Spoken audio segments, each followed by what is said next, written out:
नमस्कार मेरे प्रिय विद्यार्थियों। मैथ्स गुरु उदय सर यूट्यूब चैनल पे आप सभी का स्वागत है।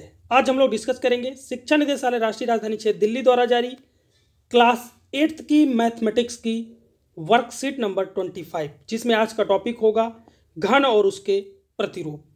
चलिएगा समझिएगा, थोड़ा सा पढ़ेंगे पहले इसे हम लोग, फिर इसके बाद करना शुरू करेंगे। कह रहा सरकार द्वारा घोषित मार्ग निर्देशन के तहत यदि 200 व्यक्ति उस क्षेत्र में संक्रमित पाए गए तो उसे कंटेनमेंट जोन घोषित कर दिया जाएगा। ठीक है, अगर 200 लोग संक्रमित पाए जा रहे हैं तो उसे क्या किया जाएगा, कंटेनमेंट जोन घोषित कर दिया जाएगा। और रास्ते जो भी उसके रास्ते होंगे उन्हें क्या किया जाएगा, लॉक कर दिया जाएगा।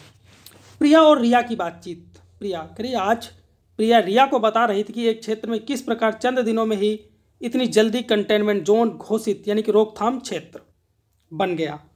वहां पर सबसे पहले सिर्फ एक व्यक्ति कोरोना संक्रमित था, परंतु कोरोना मरीजों की संख्या दिन प्रतिदिन एक विशेष पैटर्न के अनुसार बढ़ने लगी।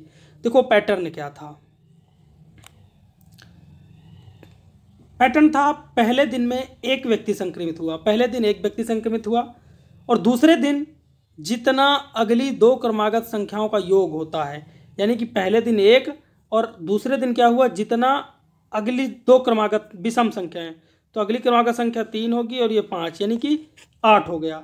उसके बाद तीसरे दिन जितनी अगली 3 क्रमागत विषम संख्याओं का उतना हुआ, यानी कि अब इसके बाद 5 के बाद क्या होगा बेटा, 7, 9 और 11 इनको ऐड किया गया, यानी कि ये हो गया 27 लोग। क्या हो गए, 27 बंदे संक्रमित हुए। चौथे दिन क्या हुआ, अगली 4, यानी कि इसके बाद हमारे पास होगा 11 के बाद 13, 15 और 17 प्लस 19, इतने लोग संक्रमित हुए। तो इस तरह से एक पैटर्न बनता चला जा रहा है, कंटिन्यू एक ऐसा पैटर्न बनता चला जा रहा है। ठीक है, 17 और 19 तक ये हो गया था। और इसके बाद अगले 5वें दिन क्या होगा बेटा, अगली 5, 19 के बाद अगली हमारी संख्या क्या होगी बेटा, 21, 21 के साथ 23 के बाद 25, 25 के बाद 27 लिखिए 29। ठीक है, 125 हो गई, यानी कि 5 का क्यूब हो गया। ठीक है, चलेगा। पहला क्वेश्चन दिया गया, अब हमें करना है, कह रहा है कि कंटेनमेंट जोन बनने के बाद क्या कोरोना संक्रमित मरीजों की संख्या स्थिर हो जाएगी या पुरानी दर से ही वृद्धि करेगी या घट जाएगी। अपने दिए गए उत्तर का भी कारण बताइए। अब देखिए बच्चों, हम अपना कारण दे रहे हैं। हमें पता है कि जो हमारा कंटेनमेंट जोन होता है, जो कंटेनमेंट जोन होता है उसे हिंदी में बोलते हैं रोकथाम क्षेत्र, यानी कि वहाँ पर कोरोना से बचने के या कोरोना को फैलने से बचने के उपाय किए जा रहे हैं। इसका मतलब ये है, अगर उपाय होंगे तो निश्चित रूप से कोरोना मरीजों की जो संख्या है वो घटेगी। ठीक है, चलिएगा। क्या आपके अनुसार सरकार को कितने व्यक्तियों के संक्रमित होने के बाद उस क्षेत्र को कंटेनमेंट जोन घोषित कर देना चाहिए? तो वैसे तो इन्होंने बताया है कि 200, लेकिन आपको लगता है कि ज़्यादा घातक है तो आप अपना आंसर भी दे सकते हो कि सर 150, 180 लोगों के बाद या 120 लोगों के बाद या 100 लोगों के बाद ही आप कंटेनमेंट जोन उसे घोषित कर दीजिए। ठीक है, तो इसमें आपका स्वैच्छिक आंसर होगा। ठीक है, आप इसमें 100 भी दे सकते हो, आप यहाँ पे 200 भी दे सकते हो। और अगर ज़्यादा मान लीजिए कि दूर दूर लोग बसे हुए हैं, यानी कि प्रति व्यक्ति जो बसने का एरिया है वो बहुत ज़्यादा है, तो आप 400 लोग भी अगर उस एरिया में हो रहे हैं उसके बाद भी कंटेनमेंट आप जोन घोषित कर सकते हो। ठीक है, ये आपकी स्वेच्छा सोच पर डिपेंड है। आपको लगता है कि नहीं 50 लोगों पर ही, अगर ज़्यादा घनी बस्ती है तो 50 लोगों पे ही उसे कंटेनमेंट जोन घोषित कर देना चाहिए ना। ठीक है, ये आपका आंसर आपके हिसाब से होगा।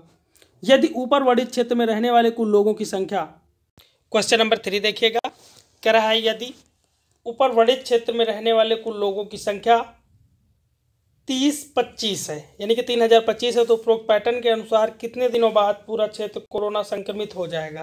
देखिए, अगर हम बात करते हैं उपरोक्त पैटर्न की, तो उपरोक्त पैटर्न के अनुसार तो पूरे एरिया के बारे में थोड़ा सा पता लगाना मुश्किल है, लेकिन यहाँ पे देखिए, समझिएगा मेरी बात को।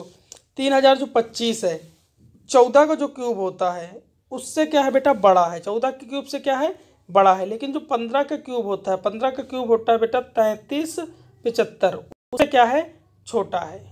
ठीक है, उससे क्या है बेटा, ये छोटा है हमारा जो डिजिट दिया गया है। ठीक है, 14 के क्यूब से तो बड़ा है, लेकिन 15 के क्यूब से क्या है, छोटा है। तो हम ये मान सकते हैं 14 के क्यूब से बड़ा है, तो मतलब 14 दिन तो पूरे लगने हैं, यानी कि 15वां दिन भी जाएगा। तो एग्जैक्ट अगर हम बात करते हैं तो 15 दिन बाद, 15 दिन बाद क्या होगा बेटा, 15 डेज बाद क्या होगा, 15 डेज के बाद पूरा क्षेत्र जो है कोरोना संक्रमित हो जाएगा। इसके बाद चौथा क्वेश्चन देखिएगा, क्या उपरोक्त पैटर्न से ही कोरोना संक्रमित मरीजों की संख्या बढ़ती है या कोई अन्य पैटर्न भी हो सकता है, या बिना किसी पैटर्न के भी कोरोना मरीजों की संख्या बढ़ सकती है? अपने उत्तर की पुष्टि कीजिए। तो देखिए, कोई ज़रूरी नहीं है कि उपरोक्त पैटर्न के अनुसार ही कोरोना मरीजों की संख्या बढ़े। मान लीजिए कि एक व्यक्ति संक्रमित हुआ, एक व्यक्ति ने, कोई ज़रूरी थोड़ी है कि वो 5 व्यक्तियों को ही संक्रमित करे। एक व्यक्ति 25 लोगों को भी इन्फेक्टेड कर सकता है, एक व्यक्ति 100 लोगों को भी इन्फेक्टेड कर सकता है। डिपेंड करता है कि वो कितने लोगों के टच में आया। ठीक है, तो कोई ज़रूरी नहीं कि एक फिक्स पैटर्न के अनुसार ही ऐसा कुछ हो। वो कोई भी पैटर्न हो सकता है, इसके अलावा भी कोई भी पैटर्न हो सकता है, क्योंकि वो व्यक्ति पता नहीं कितने लोगों के संपर्क में आया हो। जितने लोगों के संपर्क में आएगा उतने लोगों को इन्फेक्टेड करता जाएगा। ओके बेटा, थैंक यू। मिलेंगे हम लोग नेक्स्ट वर्कशीट में।